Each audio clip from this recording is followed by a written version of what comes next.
ನಮಸ್ಕಾರ ಕರ್ನಾಟಕ. ರಾಜ್ಯ ರಾಜಕಾರಣದಲ್ಲಿ ಈಗ ಒಂದು ದೊಡ್ಡ ಪ್ರಶ್ನೆ ಎಲ್ಲರನ್ನೂ ಕಾಡ್ತಿದೆ. ಅದೇನಪ್ಪ ಅಂದ್ರೆ ಬಿಜೆಪಿಯ ಫೈರ್ ಬ್ರ್ಯಾಂಡ್ ನಾಯಕ ಬಸನಗೌಡ ಪಾಟೀಲ್ ಯತ್ನಾಳ್ ಅವರ ಮುಂದಿನ ಹೆಜ್ಜೆ ಏನು? ಅವರು ಬಿಜೆಪಿಯಲ್ಲಿಯೇ ಇರ್ತಾರಾ ಅಥವಾ ಹೊಸ ಪಕ್ಷ ಕಟ್ಟಿ ಬಿಜೆಪಿಯನ್ನೇ ಮುಳುಗಿಸುತ್ತಾರಾ? ಅಚ್ಚರಿಯ ವಿಷಯ ಅಂದ್ರೆ ಯತ್ನಾಳ್ ಅವರು ಈಗ ತಾವು ಮುಂದಿನ ಮುಖ್ಯಮಂತ್ರಿ ಅನ್ನೋ ಬಾಂಬ್ ಸಿಡಿಸಿದ್ದಾರೆ. ಅದಕ್ಕೆ ಅವರು ಕೊಡ್ತಿರೋ ಲಾಜಿಕ್ ಕೇಳಿದ್ರೆ ನೀವು ಖಂಡಿತ ದಂಗಾಗ್ತೀರಿ. ಅಷ್ಟೇ ಅಲ್ಲ, ನಾನು ಹೊಸ ಪಾರ್ಟಿ ಮಾಡಿದರೆ ಬಿಜೆಪಿ ಮಕ್ಕೊಳ್ಳುತ್ತೆ ಅಂತ ಹಾಲಿ ಶಾಸಕರೇ ಫೋನ್ ಮಾಡಿ ಹೇಳ್ತಿದ್ದಾರೆ ಅಂತ ಸ್ಫೋಟಕ ಹೇಳಿಕೆ ನೀಡಿದ್ದಾರೆ.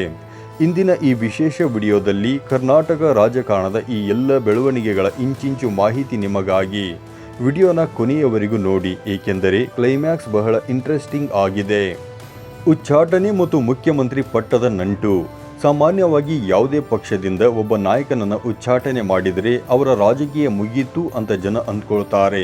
ಆದರೆ ಯತ್ನಾಳ್ ಅವರ ಲೆಕ್ಕಾಚಾರವೇ ಬೇರೆ. ಅವರು ಹೇಳ್ತಿರೋದು ಏನು ಗೊತ್ತಾ? ಕರ್ನಾಟಕದಲ್ಲಿ ಯಾರ್ಯಾರು ಪಕ್ಷದಿಂದ ಉಚ್ಚಾಟನೆ ಆಗಿದ್ದಾರೋ ಅವರೆಲ್ಲ ಮುಖ್ಯಮಂತ್ರಿಗಳಾಗಿದ್ದಾರೆ. ಹಿಂದೆ ದೇವೇಗೌಡರು, ಯಡಿಯೂರಪ್ಪನವರು, ಸಿದ್ದರಾಮಯ್ಯನವರು ಹಾಗೂ ಕುಮಾರಸ್ವಾಮಿಯವರು ಕೂಡ ಯಾವುದೋ ಒಂದು ಸಂದರ್ಭದಲ್ಲಿ ಪಕ್ಷದಿಂದ ಹೊರ ಬಂದವರೇ ಅಥವಾ ಉಚ್ಚಾಟನೆಗೊಂಡವರೇ. ಆ 3-4 ಮಂದಿ ಉಚ್ಚಾಟನೆ ಆದವರು ಮುಖ್ಯಮಂತ್ರಿ ಆಗಿರಬೇಕಾದ್ರೆ ಐದನೆಯವನಾಗಿ ಉಚ್ಚಾಟನೆ ಆದ ನಾನು ಯಾಕೆ ಮುಖ್ಯಮಂತ್ರಿ ಆಗಬಾರದು ಅನ್ನೋದು ಯತ್ನಾಳ್ ಅವರ ನೇರ ಪ್ರಶ್ನೆ. ಅಷ್ಟೇ ಅಲ್ಲ, ಕರ್ನಾಟಕ ಮುಖ್ಯಮಂತ್ರಿ ಪಟ್ಟ ಏನಾದರೂ ಗುತ್ತಿಗೆಗೆ ಕೊಟ್ಟಿದ್ದಾರಾ? ಉತ್ತರ ಕರ್ನಾಟಕದವರು ನಾವು ರೊಕ್ಕ ತಿನ್ನೋದಿಲ್ಲ, ಬಸವಣ್ಣನ ವಿಚಾರಗಳನ್ನು ಜಾರಿಗೆ ತರಲು ನಾವು ಹೋರಾಟ ಮಾಡ್ತೀವಿ ಅಂತ ಬೆಳಗಾವಿಯ ಬೀರನಗಡ್ಡಿಯಲ್ಲಿ ಗರ್ಜಿಸಿದ್ದಾರೆ. ಬಿಜೆಪಿ ಮುಳುಗುತ್ತೆ ಅನ್ನೋ ಭಯ ಏಕೆ?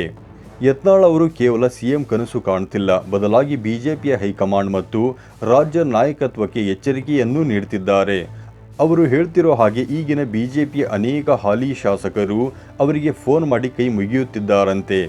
ಯತ್ನಾಳ್ ಅವರು ಹೊಸ ಪಕ್ಷ ಕಟ್ಟಿದರೆ ಬಿಜೆಪಿ ಸಂಪೂರ್ಣವಾಗಿ ನೆಲಸಮವಾಗುತ್ತೆ ಅನ್ನೋ ಆತಂಕ ಶಾಸಕರಲ್ಲಿ ಮನೆ ಮಾಡಿದೆ. ಯತ್ನಾಳ್ ಅವರ ಮಾತುಗಳಲ್ಲೇ ಕೇಳೋದಾದರೆ, ನೀವು ಪಾರ್ಟಿ ಮಾಡಿದರೆ ಬಿಜೆಪಿ ಮಕ್ಕೋತದೆ ಅಂತ ಶಾಸಕರು ಫೋನ್ ಮಾಡ್ತಿದ್ದಾರೆ. ವಿಜೇಂದ್ರನ ಸುತ್ತಮುತ್ತ ಪ್ರಾಣ ಕೊಡ್ತೀವಿ ಅನ್ನೋರೇ ನನಗೆ ಫೋನ್ ಮಾಡಿ ನೀವು ಪಾರ್ಟಿ ಮಾಡಿದರೆ ನಾವೆಲ್ಲ ಲಾಗ ಹೊಡಿತೀವಿ ಅಂತ ಹೇಳ್ತಿದ್ದಾರೆ. ಅಂದರೆ ಬಿಜೆಪಿಯ ಒಳಗಡೆಯೇ ಒಂದು ದೊಡ್ಡ ಮಟ್ಟದ ಅಸಮಾಧಾನ ಕುದಿಯುತ್ತಿದೆ ಅನ್ನೋದು ಇಲ್ಲಿ ಸ್ಪಷ್ಟವಾಗ್ತಿದೆ. ಭ್ರಷ್ಟ ಕುಟುಂಬದ ವಿರುದ್ಧ ಸಮರ ಮತ್ತು ಜೆಸಿಬಿ. ಯತ್ನಾಳ್ ಅವರ ಟಾರ್ಗೆಟ್ ಯಾರು ಅನ್ನೋದು ಎಲ್ಲರಿಗೂ ಗೊತ್ತು. ಅವರು ನೇರವಾಗಿ ಯಡಿಯೂರಪ್ಪ ಮತ್ತು ವಿಜೇಂದ್ರ ಅವರನ್ನು ಭ್ರಷ್ಟ ಕುಟುಂಬ ಅಂತ ಕರೀತಿದ್ದಾರೆ. ಈ ಕುಟುಂಬದಿಂದ ಬಿಜೆಪಿಯನ್ನು ಮುಕ್ತ ಮಾಡದಿದ್ರೆ ತಾವು ಕಾಂಪ್ರಮೈಸ್ ಆಗೋ ಪ್ರಶ್ನೆಯೇ ಇಲ್ಲ ಅಂತ ಖಡಕ್ ಆಗಿ ಹೇಳಿದ್ದಾರೆ. ಜನರಲ್ಲಿ ಈಗ ಒಂದು ಹೊಸ ಅಲೆ ಎದ್ದಿದೆ. ಸಿದ್ದರಾಮಯ್ಯ, ಡಿಕೆ ಶಿವಕುಮಾರ್, ಕುಮಾರಸ್ವಾಮಿ ಅಥವಾ ಯಡಿಯೂರಪ್ಪ ಇವರ್ಯಾರೂ ಬೇಡ, ಹೊಸದೊಂದು ಪ್ರಯೋಗ ರಾಜ್ಯದಲ್ಲಿ ಆಗಬೇಕು ಅನ್ನೋದು ಜನರ ಮಿಡಿತವಾಗಿದೆ. ಇದಕ್ಕಾಗಿಯೇ ಯತ್ನಾಳ್ ಅವರು ಜೆಸಿಬಿ ಅನ್ನೋ ಹೆಸರನ್ನು ಉಲ್ಲೇಖಿಸುತ್ತಿದ್ದಾರೆ.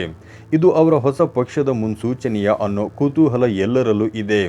ಇನ್ನೇನು 6 ತಿಂಗಳಲ್ಲಿ ಕರ್ನಾಟಕದಲ್ಲಿ ಒಂದು ದೊಡ್ಡ ಪರ್ಯಾಯ ರಾಜಕೀಯ ಶಕ್ತಿ ಉದಯವಾಗಲಿದೆ ಅಂತ ಅವರು ಭವಿಷ್ಯ ನುಡಿದಿದ್ದಾರೆ. ಕಾಂಗ್ರೆಸ್ ಸರ್ಕಾರದ ಪತನ ಮತ್ತು ವಿರೋಧ ಪಕ್ಷದ ವೈಫಲ್ಯ. ಕೇವಲ ಬಿಜೆಪಿಯನ್ನಷ್ಟೇ ಅಲ್ಲ, ಯತ್ನಾಳ್ ಅವರು ಕಾಂಗ್ರೆಸ್ ಸರ್ಕಾರವನ್ನು ಬಿಟ್ಟಿಲ್ಲ. ಸಿದ್ದರಾಮಯ್ಯ ಅವರ ಸರ್ಕಾರ ಹೋದರೆ ಸಾಕು ಅಂತ ಜನ ಬೇಸತ್ತಿದ್ದಾರೆ. ಮುಂದಿನ ದಿನಗಳಲ್ಲಿ ಸುಮಾರು 45ಕ್ಕೂ ಹೆಚ್ಚು ಕಾಂಗ್ರೆಸ್ ಶಾಸಕರು ಮತ್ತು ಸಚಿವರು ಸೋಲಲಿದ್ದಾರೆ ಅನ್ನೋದು ಯತ್ನಾಳ್ ಅವರ ಭವಿಷ್ಯವಾಣಿ. ಆದರೆ ಇಲ್ಲಿ ಒಂದು ದೊಡ್ಡ ವಿಪರ್ಯಾಸ ಇದೆ ಅಂತ ಯತ್ನಾಳ್ ಹೇಳ್ತಾರೆ. ಸರ್ಕಾರ ಇಷ್ಟೊಂದು ಭ್ರಷ್ಟಾಚಾರ ಮಾಡ್ತಿದ್ರು ಬಿಜೆಪಿಯವರು ಸಮರ್ಥವಾಗಿ ವಿರೋಧ ಪಕ್ಷವಾಗಿ ಕೆಲಸ ಮಾಡ್ತಿಲ್ಲ. ಏಕೆಂದರೆ ಎಲ್ಲವೂ ಹೊಂದಾಣಿಕೆ ರಾಜಕಾರಣ ಅಥವಾ ಅಡ್ಜಸ್ಟ್ಮೆಂಟ್ ಪಾಲಿಟಿಕ್ಸ್ ಆಗಿಬಿಟ್ಟಿದೆ. ವಿಜೇಂದ್ರ ಅವರು ಮಲ್ಲಿಕಾರ್ಜುನ್ ಖರ್ಗೆ ಅಥವಾ ಕಾಂಗ್ರೆಸ್ ವಿರುದ್ಧ ಯಾಕೆ ಗಟ್ಟಿಯಾಗಿ ಮಾತಾಡಲ್ಲ? ಯಾಕೆ ಮಾತನಾಡಲ್ಲ ಎಂದರೆ, ಮಾತನಾಡಿದರೆ ಹಳೆ ಕೇಸುಗಳಲ್ಲಿ ಎಲ್ಲಿ ಅರೆಸ್ಟ್ ಮಾಡ್ತಾರೋ ಅನ್ನೋ ಭಯ ಅವರನ್ನು ಕಾಡ್ತಿದೆ ಅನ್ನೋದು ಯತ್ನಾಳ್ ಅವರ ಗಂಭೀರ ಆರೋಪ. ಇದು ನಿಜವಾದ ಹೋರಾಟನ ಅಥವಾ ಮನೋರಂಜನೆಯ? ಯತ್ನಾಳ್ ಅವರ ಈ ಎಲ್ಲ ಹೇಳಿಕೆಗಳನ್ನು ರಾಜಕೀಯ ವಿಶ್ಲೇಷಕರು ಬೇರೆ ಬೇರೆ ರೀತಿಯಲ್ಲಿ ನೋಡ್ತಿದ್ದಾರೆ. ಕೆಲವರು ಇದನ್ನು ರಾಜಕೀಯ ಮನರಂಜನೆ ಅಂತ ಕರೆದರೆ, ಇನ್ನೂ ಕೆಲವರು ಯತ್ನಾಳ್ ಅವರು ರಾಜ್ಯ ರಾಜಕಾರಣದಲ್ಲಿ ತಮ್ಮದೇ ಆದ ಒಂದು ದೊಡ್ಡ ನೆಲೆ ಅಥವಾ ಸೀಡಿಂಗ್ ಮಾಡ್ತಿದ್ದಾರೆ ಅಂತ ಹೇಳ್ತಾರೆ. ಒಂದು ಕಡೆ ಬಿಜೆಪಿಯನ್ನು ವಾಚಾಮಗೋಚರವಾಗಿ ಬೈಯೋದು, ಇನ್ನೊಂದು ಕಡೆ ಉಪಚುನಾವಣೆಯಲ್ಲಿ ಬಿಜೆಪಿ ಅಭ್ಯರ್ಥಿಗಳ ಪರವಾಗಿ ಪ್ರಚಾರ ಮಾಡೋದು. ಇವೆಲ್ಲವನ್ನ ನೋಡಿದರೆ ಯತ್ನಾಳ್ ಅವರ ಅಸಲಿ ಪ್ಲಾನ್ ಏನು ಅನ್ನೋದು ಯಾರಿಗೂ ಅರ್ಥವಾಗ್ತಿಲ್ಲ. ಅವರು ಹಿಂದೂ ಹುಲಿ, ಫೈರ್ ಬ್ರ್ಯಾಂಡ್ ಅಂತ ಜನಪ್ರಿಯರಾಗಿದ್ದಾರೆ ನಿಜ, ಆದರೆ ಈ ವರ್ಚಸ್ಸು ಅವರನ್ನು ಮುಖ್ಯಮಂತ್ರಿ ಪಟ್ಟದವರೆಗೆ ಕೊಂಡೊಯ್ಯುತ್ತಾ ಅನ್ನೋದನ್ನು ಕಾಲವೇ ನಿರ್ಧರಿಸಬೇಕು. ಒಟ್ನಲ್ಲಿ ಕರ್ನಾಟಕ ರಾಜಕಾರಣ ಈಗ ಒಂದು ಕುತೂಹಲಕಾರಿ ಘಟ್ಟಕ್ಕೆ ಬಂದು ನಿಂತಿದೆ. ಯತ್ನಾಳ್ ಅವರು ಹೇಳೋ ಹಾಗೆ 6 ತಿಂಗಳಲ್ಲಿ ಪರ್ಯಾಯ ಶಕ್ತಿ ಬರುತ್ತಾ, ಬಿಜೆಪಿ ಮುಳುಗುತ್ತಾ ಅಥವಾ ಯತ್ನಾಳ್ ಅವರೇ ಬಿಜೆಪಿಯ ಸಾರಥ್ಯ ವಹಿಸ್ತಾರಾ? ನಿಮಗೇನನ್ನಿಸುತ್ತೆ? ಯತ್ನಾಳ್ ಅವರು ಹೊಸ ಪಕ್ಷ ಕಟ್ಟಿ ಮುಖ್ಯಮಂತ್ರಿ ಆಗಬಲ್ಲರಾ ಅಥವಾ ಇದೆಲ್ಲ ಕೇವಲ ಗಿಮಿಕ್ಕಾ?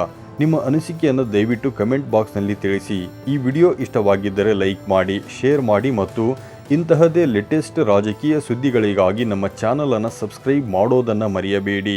ಧನ್ಯವಾದಗಳು.